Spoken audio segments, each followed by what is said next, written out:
Good morning from Srinagar. আজকের দিনটা একটু অন্যরকমভাবেই শুরু হয়েছিল। আজকের আমাদের ঘোরাঘুরির শেষ দিন বললেই চলে। আর আজকের এই শেষ দিনে আমাদের প্ল্যান ছিল একটা ছোট করে বাইক রাইড করার। তো আমরা সেই হিসাবে বাইক রাইডের জন্য সবাই রেডি হয়ে গেছিলাম। আর আমরা নিয়েছিলাম 3টে বাইক, 3টেই নিয়েছিলাম হিমালয়া। তাই যদি আপনাদের শ্রীনগরে গিয়ে কারোর ইচ্ছা হয় যে বাইকে করে আপনারা ঘুরবেন, তাহলে অবশ্যই আপনারা শ্রীনগর থেকে বাইক রেন্ট করতে পারবেন। বাইকগুলো আমাদের নিয়েছিল 1100 টাকা পার দিন, ফুয়েল আপনার এক্সট্রা।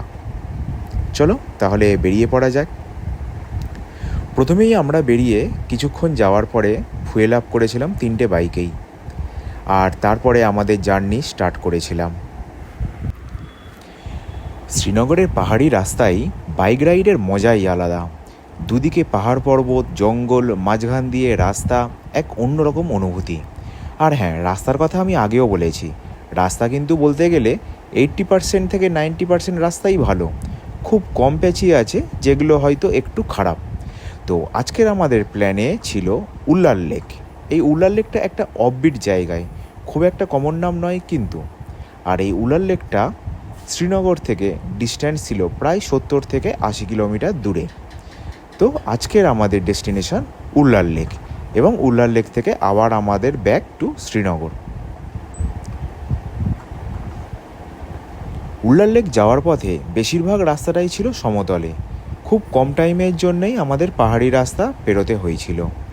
আর পাহাড়ে যখন উঠেছিলাম তখন পাহাড়ের ওপর থেকে নিচের সুন্দর সাজানো গোছানো গ্রামটা বা শহরটাকে দেখতে সত্যিই অপরূপ লাগছিল। চলুন গিয়ে দেখা যাক উল্লাল লেকটা কেমন।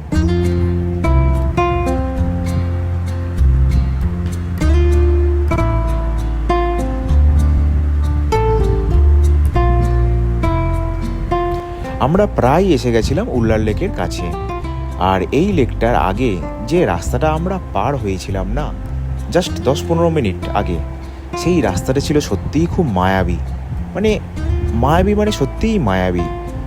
এতটা গ্রিনারি, এতটা সবুজ, মানে আমরা এদিকে সেরকমভাবে কখনোই দেখি না।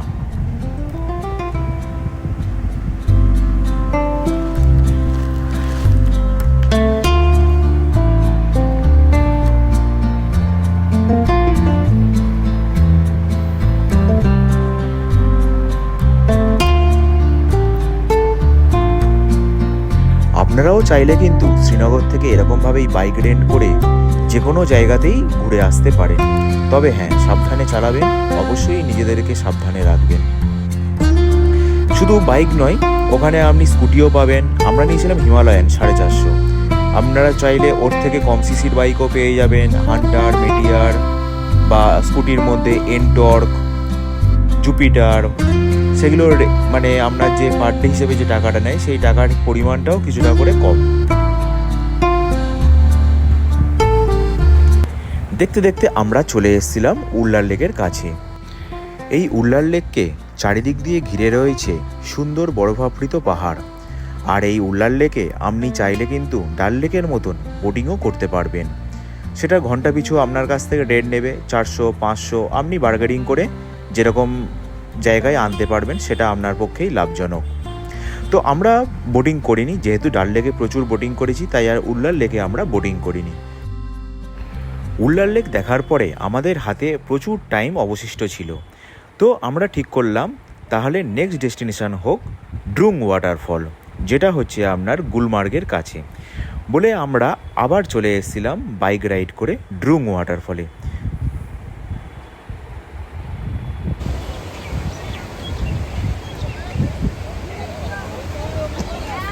এটাই হচ্ছে আপনাদের সেই ড্রুং ওয়াটারফল। যদিও আমরা যে টাইমে গেছিলাম সেই সময় ওয়াটারফলের জলের সেরকমভাবে কোনো গতি বা জলের কোনো স্পিড ছিল না। আপনারা চাইলে বর্ষাকালে আসতে পারেন, বর্ষাকালে এলে এর অন্য রকম রূপ দেখতে পাবেন। আর আসতে পারেন শীতকালে, শীতকালেও দেখা যায় এর আরেক ধরনের রূপ।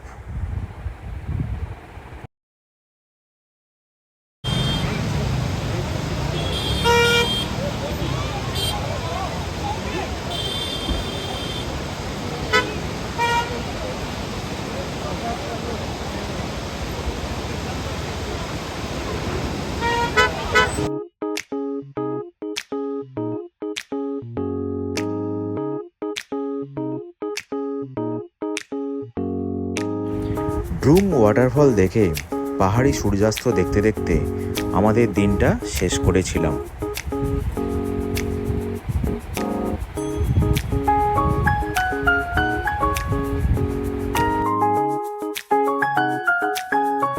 আজকের ভিডিওটা তাহলে এই পর্যন্তই থাক।